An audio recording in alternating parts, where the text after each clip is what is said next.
तुम्हाला सकाळी 8 वाजता मोयगाववरून बुलढाणा झालं पाहिजे.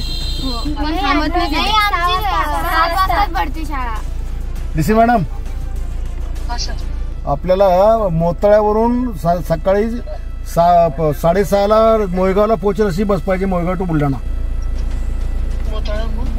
मोताळ्यावरून मोहेगाव म्हणजे राजूर, मोहेगाव, मूर्तीफाटा आणि बुलढाणा. माझ्या समोर सगळ्या लहान लहान आमच्या लाडक्या लेकी आहेत. तुम्ही ती बस नका लवकर चालू करा. आमच्या गावाची सकाळी 6:30ला राजूरमध्ये पोहोचली पाहिजे. 6:45 वाजता. सकाळ का संध्याकाळ? सकाळ संध्याकाळ दोन्ही टाइम करा.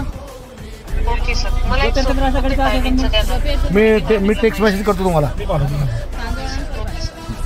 आता आम्हाला सांग टाइम कसं करायचं. सकाळी 6:30 वाजता उद्याचं नको सांगू, परवा सांग. सकाळी 6:30 वाजता आणि संध्याकाळी 5.